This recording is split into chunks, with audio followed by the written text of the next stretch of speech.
Det er med stor fornøjelse, at vi for GM Belysning kan præsentere endnu et produktnyhed. Det er den nye DioSpot 33 LED. Den nye DioSpot 33 LED har mange særlige egenskaber. Det vigtigste er, at spotten kun er 33 mm høj.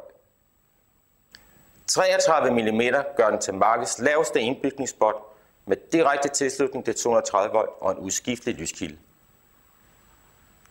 Den lave indbygningshøjde giver vores kunder helt nye fordele, der både sparer tid, penge og materialer. Den lave indbygningshøjde gør, at man kan montere spotten direkte i loftet uden at bryde dampspærren. Der kræves ingen særlig loftkonstruktion med lægter. Spotten kan løse mange opgaver, også i gamle loftkonstruktioner. DioSpot 33 LED er godkendt til at sidde i isolering og i brændbart materiale. Forestiller vi os en forenklet konstruktion, har vi isoleringen øverst, dampspærren, forskalningsbrædder og til sidst 2 lag gips. Kablerne føres, inden gipsladerne skrues op. Herefter monteres gipsen, og der bås hul til spottene. Kablerne trækkes ud gennem hullet, og monteringsboksen med driver tilsluttes. Spottene kan videresløjfes hurtigt og nemt. Kabler og monteringsboksen skubbes tilbage i gipspladen, og spotten klikkes på plads. Spottene kan monteres både i 1 og 2 lag gips.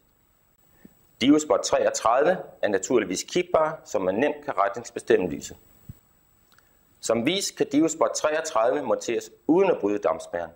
DioSpot 33 er godkendt til at sidde direkte i isolering og i brændbart materiale. En yderligere fordel ved DioSpot 33 er, at man nemt kan udskifte lyskilden. Fronten trækkes enkelt og nemt ud af bagdåsen, uden brug af værktøj. Lyskilden trækkes ud af fronten, og en ny sættes i.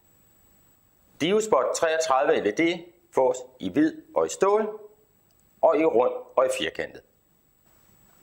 Spotten har en kraftig LED-lyskilde på 270 lumen ved 2700 Kelvin, og med så lille forbrug som kun 6 watt. Og naturligvis kan spotten dæmpes med en række lysdæmpere.